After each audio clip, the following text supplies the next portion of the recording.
If Stephen Curry's performance last night was any indication of what's to come for the remainder of the season for the Golden State Warriors, Dub Nation, you're pumped. And I'm here to tell you it very well could be. It very well could be a foreshadowing of the remainder of the season. 16 three-pointers, 50 points for the 2022 NBA All-Star Game MVP Stephen Curry. We're going to talk about that and what's to come for the remainder of the season as the Warriors start to make the push into the postseason and a possible world championship pursuit. I'm Cyrus Saatsaz. This is Locked On Warriors. You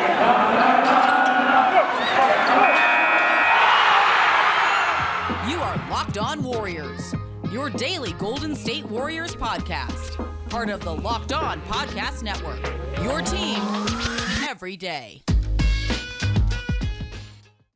Thank you for making Locked On Warriors your first listen every day. We're free and available wherever you get podcasts. And today's episode is brought to you by BetOnline. BetOnline has you covered this season with more props, odds, and lines than ever before. BetOnline, where the game starts. I'm Cyrus Saatsaz. You can follow me on Twitter at DogSurfRoadshow. You can follow this program on Twitter at Locked On Dubs. I'm recording this a little later than usual, publishing this a little later than usual, just because it is President's Day, and I thought it was a holiday until I heard from the bosses at the network that, hey, where's your show today? And I was like, coming right up, sir.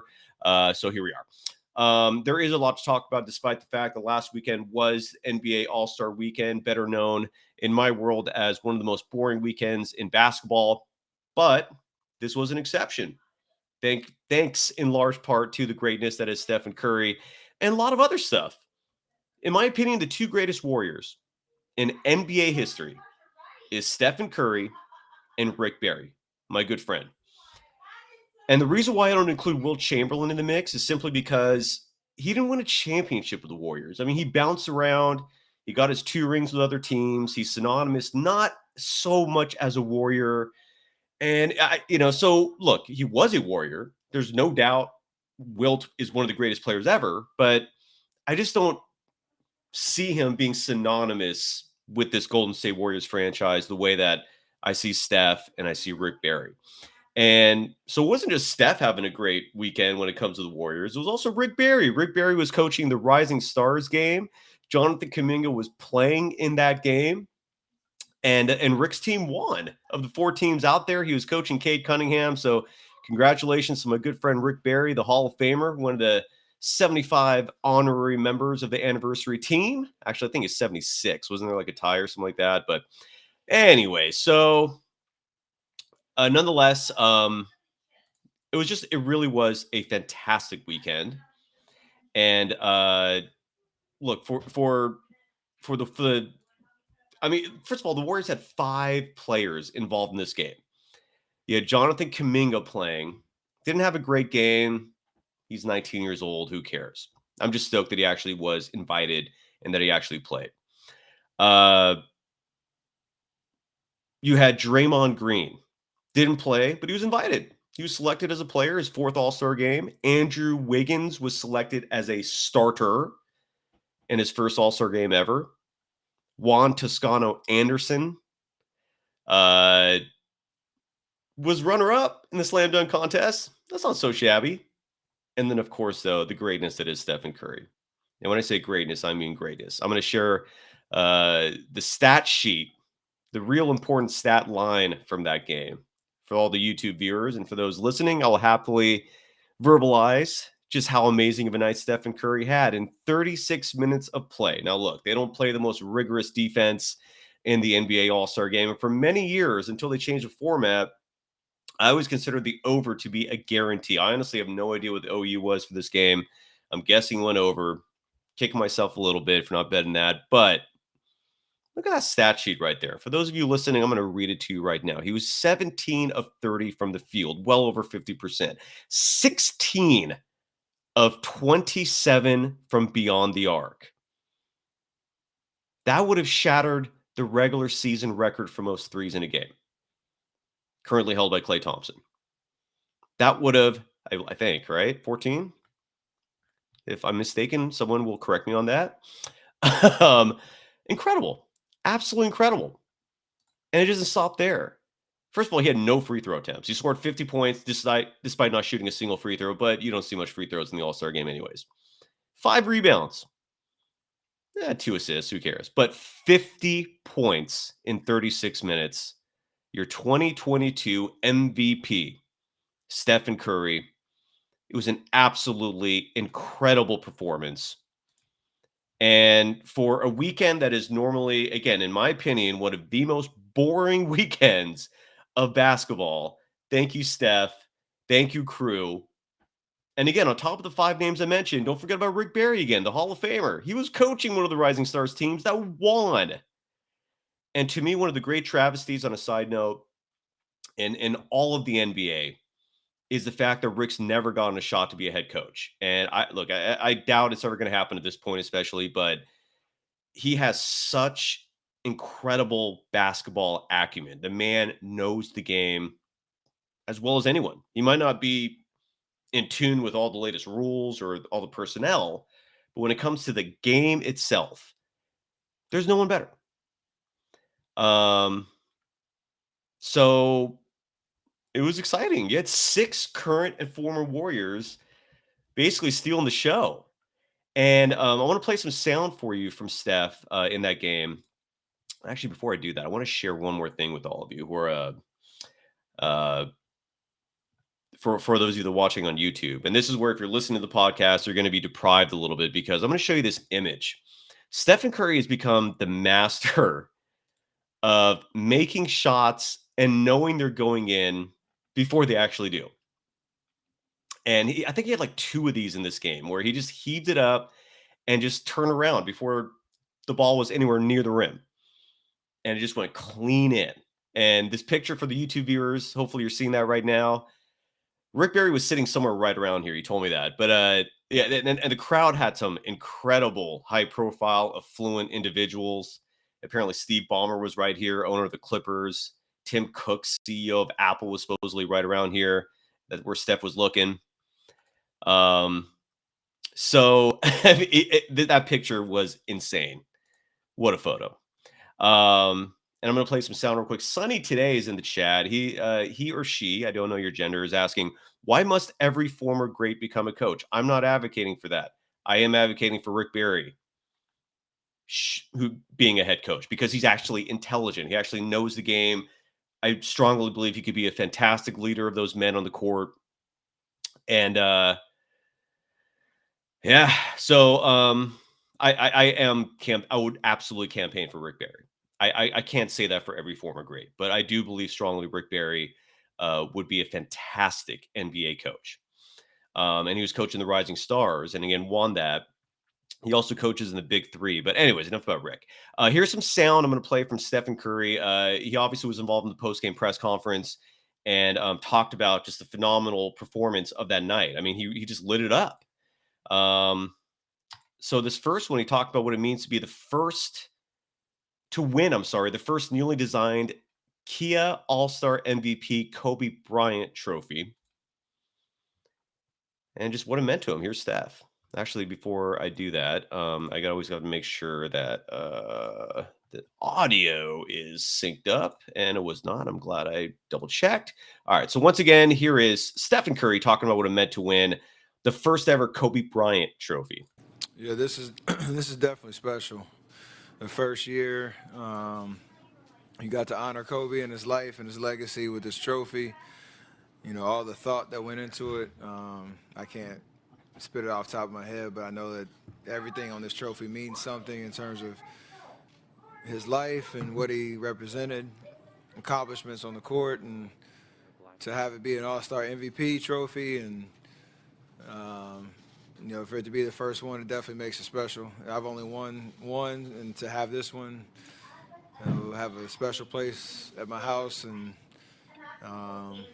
like you said, the 75 thing or list and the ceremony was very surreal for sure.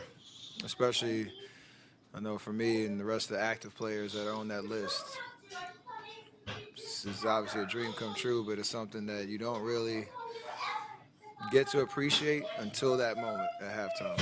You see everybody walking out and you understand where you are in the history of the league. So Yeah, and Steph is clearly, when you talk about the history of the league, I mean, even though All-Star games are completely, they're meaningless in terms of the grand scheme of things. I mean, it's an exhibition game. Um, you're still playing against all the other greats. So there is clearly some meaning. I mean, they're not trying and putting in the effort defensively like they normally would, but it means a lot.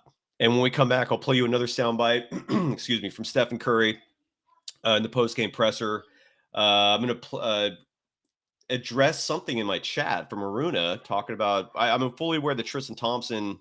I'll play this right now, real quick, or post this real quick. I am fully aware Tristan Thompson was signed by the Bulls. Rick Carlisle kind of made that public a day or two before it became official, but um, I have not heard about Goran Dragic going to the Nets.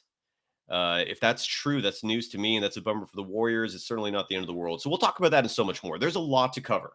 The one team ahead of the Warriors in the standings suffered a very impactful injury to their star player. We're going to talk about that.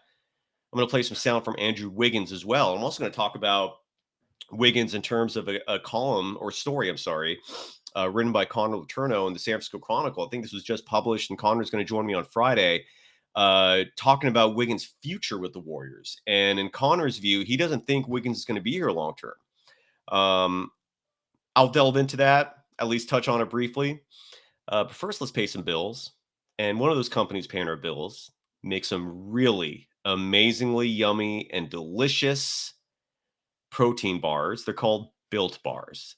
This is the time of year that people usually give up on their New Year's resolutions. Not this year, folks. Stick to that resolution. Eat right. Thanks to Built Bar. It almost feels like it's not really a resolution for you because you would actually enjoy eating them. And have you tried the puffs? If you haven't, you're missing out on one of Built Bar's best tasting bars. Puffs are the first ever protein infused marshmallow. They're fluffy, they're marshmallowy. They're not just a protein bar, they're a treat covered in 100% real chocolate. Puffs are a fan favorite with some incredible flavors. Yummy cinnamony churro. I love churros. Coconut marshmallow, banana cream pie. David Loke, who runs this network, he's the radio voice, I believe, of the Utah Jazz, was hyping up coconut marshmallow to me, saying that is the flavor to go with. These are all so good, and they're going to be your new favorite if you try it. All Built Bars are covered in 100% real chocolate. That includes the puffs. Did I mention 100% real chocolate? These are low-calorie, high-protein bars. Replace your candy bars with these. Go to built.com, scroll down to the macros chart where you'll be blown away by the data. Most Built Bars contain just 130 calories, only 4 grams of sugar compared to 30 in most candy bars. That's an eighth of the sugar, which is really the biggest culprit for making you fat and making you unhealthy. Just 4 net carbs and 17 grams of protein. Go to built.com. Use promo code LOCK15 and get 15% off your order again. Use promo code LOCKED15 for 15% off at built.com. You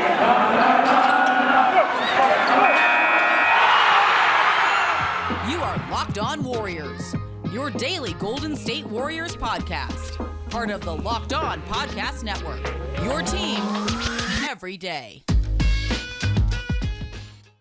Thank you for making Locked On Warriors your first listen. For your next listen, check out the Locked On Now podcast, nightly recaps of every NBA game with analysis from our local experts is free and available wherever you get podcasts. I actually posted an update last night on that podcast network, or that podcast channel. I'm sorry.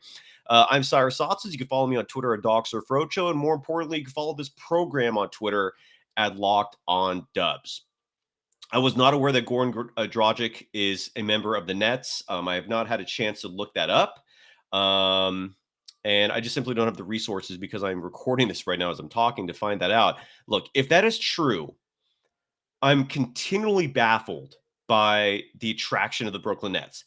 Next year, yeah, I can see that. This year, though, you don't know if Kyrie's playing home games. Ben Simmons is not going to be himself this year. I highly doubt that. There's only 23, 24 regular season games left. We don't know when Kevin Durant's going to play again. Goran, why are you picking Brooklyn? That's weird. Why are most players flocking there? I don't get it. I really do not understand it. But you know what? Here's my take on that, if this is true. If Goran Dragic did indeed choose the Brooklyn Nets of the Warriors, good riddance. Go there. You just made a huge mistake. To me, the players that choose to play for the Golden State Warriors do so because they fit in with a culture where teamwork is appreciated, where selflessness is appreciated, where championships are the goal and not individual accolades. That Brooklyn team still lacks any heart that you need to win a championship. They still lack that alpha that you need to lead a team to a championship. And Aruna is writing, he gets to play regular minutes, though. Does he? I mean, Patty Mills is there last I checked as a point guard. Kyrie's taking minutes when they're on the road. And if they somehow finagle him back into home games, I don't know where those minutes are exactly, at least not any more so than with the Warriors. And again, if you're caring about minutes, good riddance. I mean, I really, it continues to blow my mind when players make the foolish mistake of picking another team over this Golden State Warriors franchise that has proven time and time and again they are a culture of winning. They are a culture of legacy. And fine, go on, Goran. Go to Brooklyn, enjoy your first or second round loss, and watch the Warriors win the championship when all is said and done. That's an insult, in my opinion. If the Warriors really were pursuing him, and so much of this is speculative, but if the Warriors were indeed pursuing him and he picked Brooklyn, good riddance. Your loss, your huge mistake. Anyways, that's a tangent. And look, if he's not going to Brooklyn and I'm just reading off one person's chat that's the news, my bad. But if that's what he picks, shame on you. I mean, that's a ridiculous choice. That's an utter mistake. I want to play real quick. And Sonny wrote, how many guards who can't defend does one team need? Are you referring to Brooklyn? Yeah, absolutely. And the truth is, look, Gordon would have replaced Damian Lee on this team. Would have been an upgrade, but oh well. I mean, Damian Lee's not bad. Could you get an improvement on him? Yeah, but I'm happy with Damian Lee. I mean, again, the number one variable for this Warriors team in terms of their success this year is chemistry. They work well together. Team is what basketball is. This is not an individual sport. This is not tennis. This ain't golf. This is a 5-on-5 game. And the Warriors fully understand that cohesiveness, that working together is vitally important for success, much more so than individualism. And so, look, if you don't see that, go. Good riddance. Look, but going back to the NBA All-Star game, I want to play this other Stephen Curry soundbite because, again, when Dub Nation's boy put up 50 points, 16 three-pointers, I think it's safe to say that's a record that will never be broken in All-Star game history. I don't see how that could be broken. 16. 2 more than the regular season record of 14. I think that's the all-time record. I don't think 14's ever been broached in the postseason. But let's play this soundbite again from Stephen Curry, just because this show should be dedicated to just how amazing of a performance he had in that game. And all these sound bites are courtesy of the NBA's Twitter account.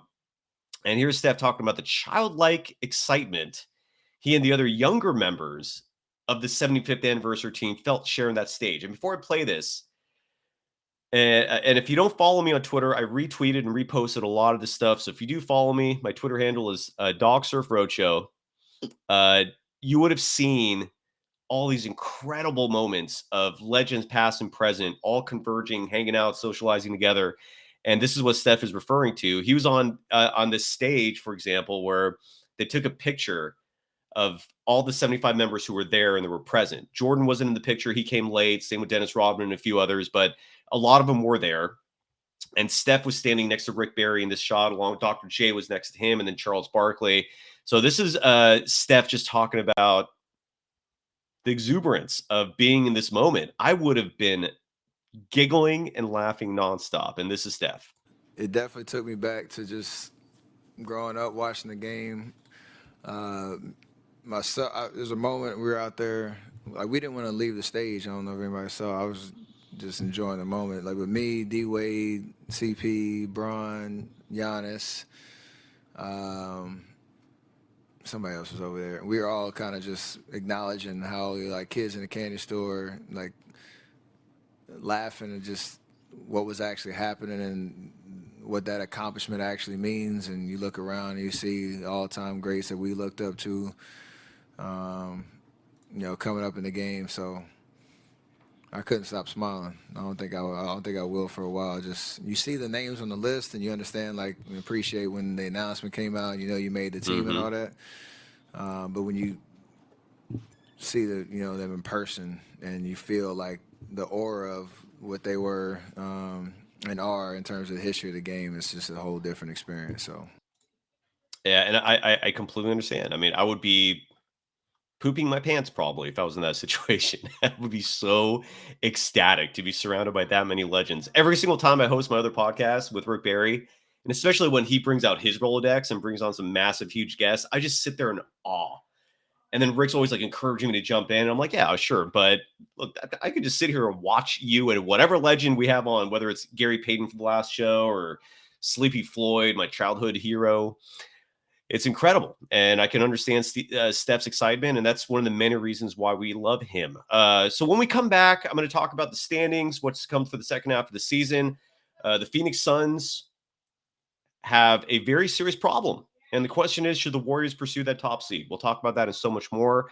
But first, let's talk about BetOnline. Football might be over for this season, but basketball is in full steam for both pro and college hoops. From all the latest odds, totals, player performance props to where the next fired coach is going to land, betonline.net is the number one spot for all your sports betting needs. BetOnline remains the best spot for all of your sports scores, podcasts, and news this season. And it's not just basketball. BetOnline.net is your source for hockey, boxing, and UFC odds, right to the Olympic coverage and information. Head to the website today or use your mobile device to learn more about the trends in action. Bet Online, where the game starts.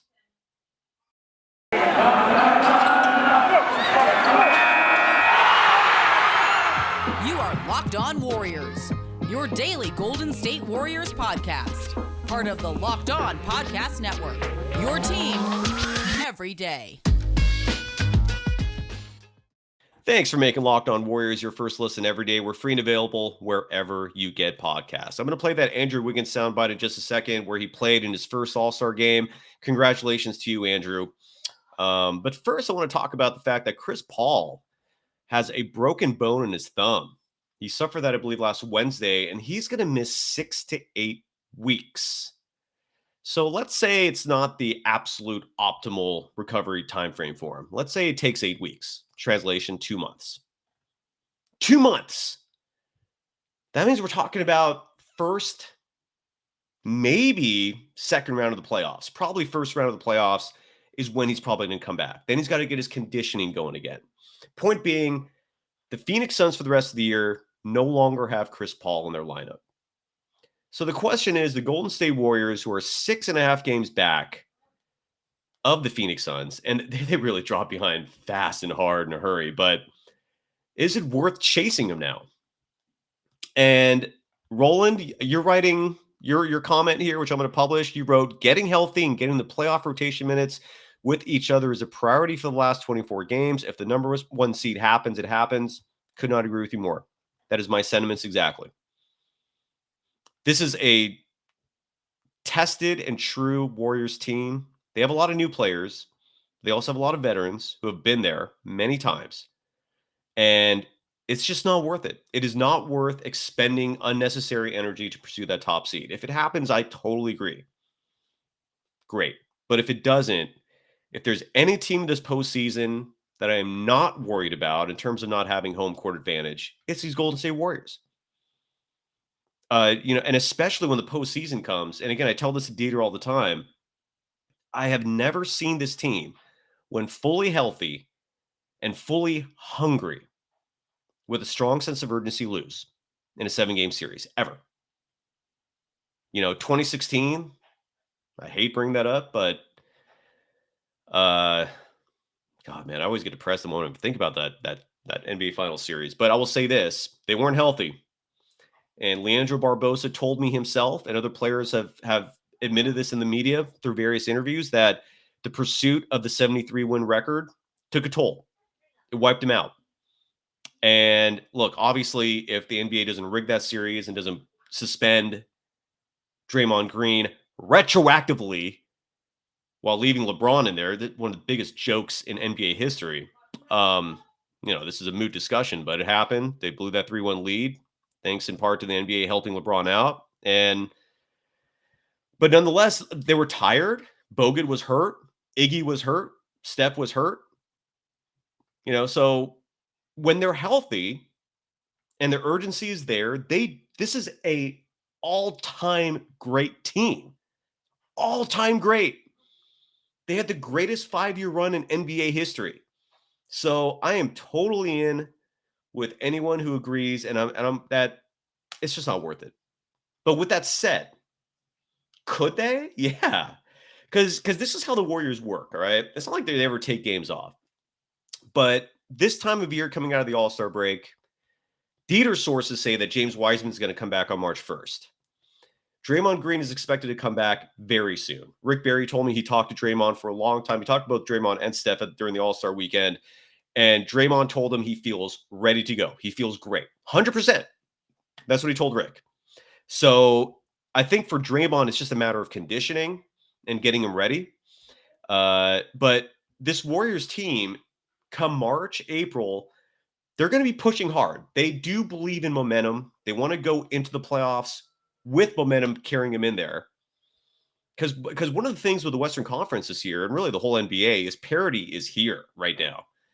Your likely first round opponent, unless it's one of these ridiculous play-in teams like New Orleans or Sacramento, but if you're playing like the Lakers or the Timberwolves or the Mavericks, I don't know who the Warriors are going to play in the first round. It's not going to be easy no matter who it is. So this Warriors team is going to push into the playoffs wanting momentum, wanting to feel good, wanting that psychological edge. And you saw the last game before the All-Star break, that heartbreaker to the Nuggets. Steve Kerr played a 9-man rotation. He gave a preview of the playoffs to come. And you're probably going to start seeing that more and more. You're going to probably start seeing less minutes for Damian Lee. You're probably going to see less minutes for JTA. I personally would still love to see Moody. I talked about this a lot in the last show. But will they catch the Suns? 6.5 games is a lot. I don't think so. Will they stave off Memphis for the 2 seed? I'm confident of that. I think so. And I guess maybe we'll have a discussion for another day in terms of whether or not Memphis should worry you in the second round. Yeah, that could be a 6-7 game series. It won't be a cakewalk, but I'm still confident they'll beat them. Again, Klay Thompson said it best. And I don't know if when they say these things, if they're just if they kick themselves afterwards, because you never want to let everyone else know what you're really thinking, right? But Klay said himself after the last game against the Grizzlies that they lost that they're going to start taking them more seriously now. And that's all I needed to hear. The moment I heard that, he kind of, let it slip what their mentality was in terms of their approach with the Memphis Grizzlies, that, they did not really look at them as a threat, and they do now. And as I mentioned before, and I'll mention it again, this Warriors team does not lose when the urgency is there. And I'm not going to try to pronounce your name, no offense, but I'd rather not butcher it. This chat question: the Warriors games after this All-Star game are tough, very tough. We can go 2-7 if we're not careful. Yeah, but again, if they get Wiseman back, if Draymond's back, and if they start playing their brand of ball, which really is just having urgency night after night, they should be fine. This is, in my humble opinion, but I do believe firmly in this is the best team in the NBA. And I don't think it's even that close. I really don't. I want to play this Andrew Wiggins soundbite real quick here. Again, this is from the All-Star game because this was his first All-Star game. It was exciting. And he was excited. So this was taken after the game. Here is Andrew Wiggins talking about his first All-Star weekend. First All-Star weekend, won a Manny, and, it was a success. I had fun, enjoyed my time, soaked it all in, most important part. Loved it. Loved it. Got it, bro. Loved it. You know what I'm saying? Got to play some great players. So it was a good weekend.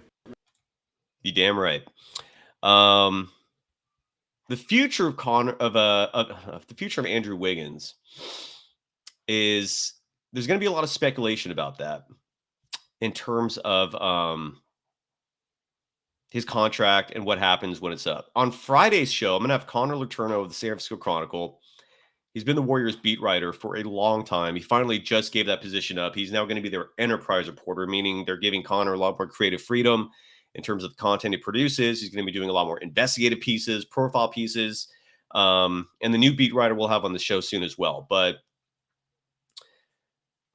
there's going to come a point in the Warriors' future, I believe it's going to be after next season, when they're going to have some really tough decisions. And Dub Nation might not like everything I say about this. And the reason why is because the Warriors, in theory, have no obstacles to keeping everyone long-term.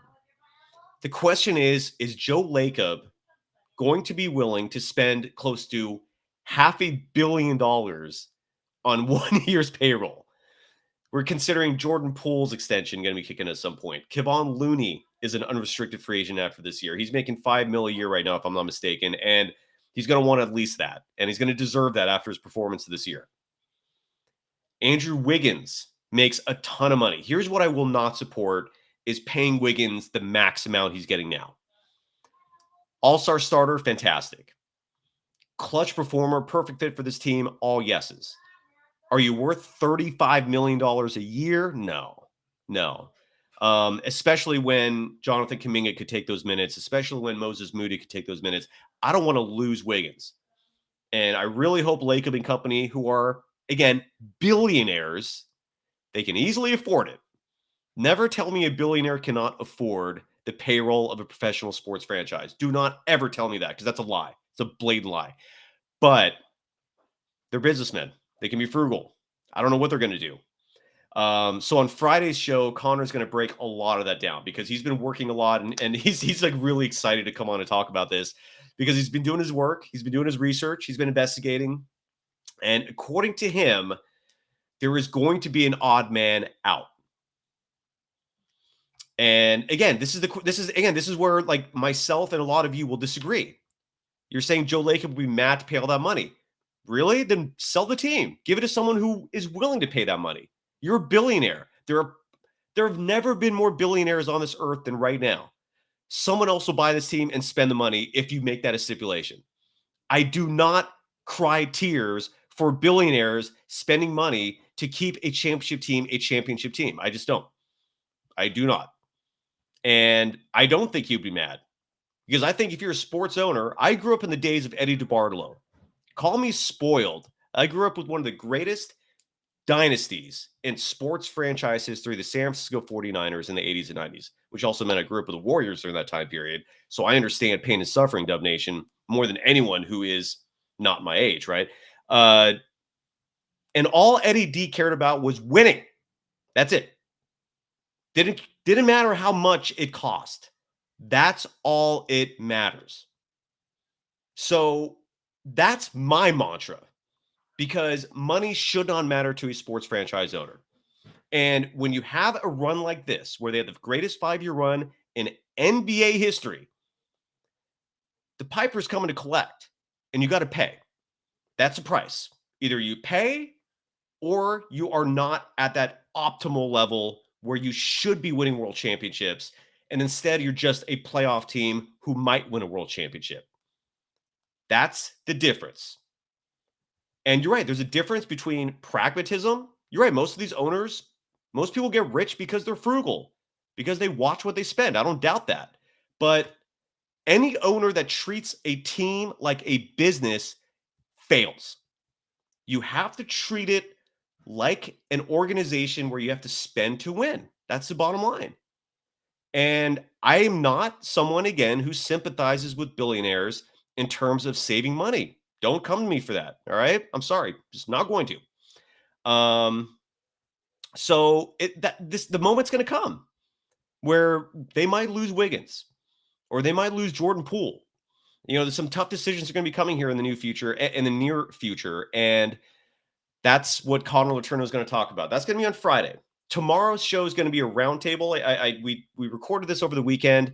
David Loke of Locked On Jazz, the founder of the Locked On Podcast Network, and the hosts of the Locked On Suns podcast and the Locked On Grizzlies podcast. We're talking about the top 4 teams of the Western Conference. We all got together, did a roundtable. And so we're going to be publishing that show tomorrow. It was fun. And again, and this chat here, I'm not going to run away from you. Look, but all the NBA owners treat their teams as a business.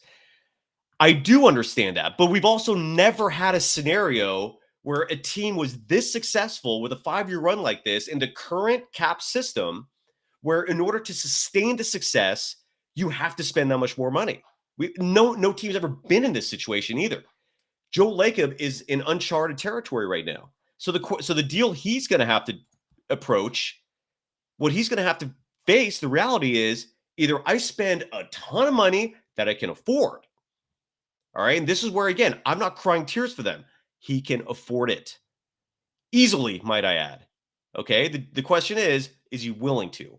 Probably not. I mean, if we saw the decisions made this year, we saw the Kelly Oubre thing. They still haven't spent the mid-level exception. So I'm not sitting here saying that is what he's going to do. I'm just sitting here saying what he should do.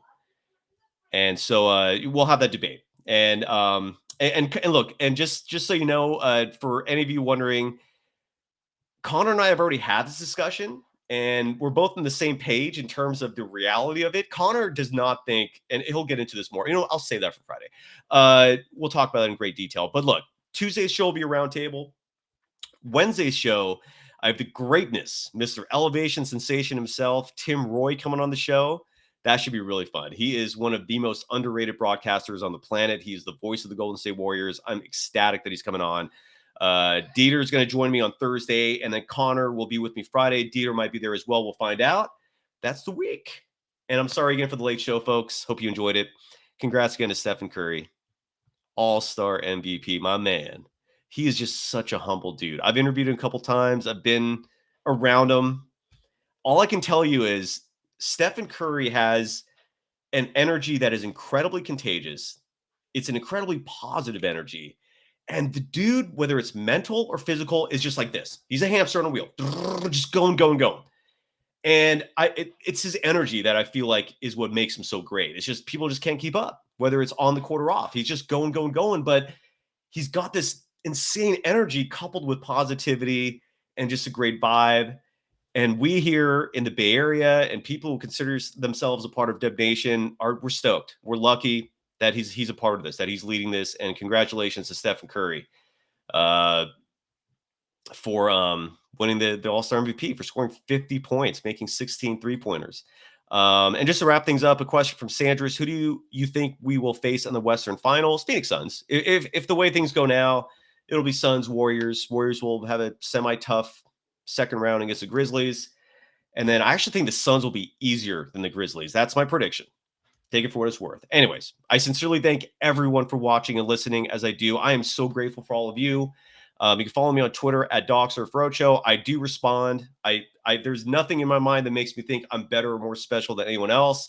So yeah, I'm always down to chat with people. And yeah, bring it anytime. Please follow me and please engage with me there. And make sure you follow the show, please, as well. The Twitter handle for that is @LockedOnDubs. Otherwise, we'll see you again. Tomorrow will be a roundtable show, and I'll be with you on Wednesday with the greatness that is Mr. Elevation Sensation himself, Tim Roy. Thanks for making Locked On Warriors your first listen every day. Now make your second listen Locked On NBA, Locked On Experts, covering the biggest stories around the NBA every Monday through Friday in less than 30 minutes. It's free and available wherever you get podcasts. Thanks, everyone. Later.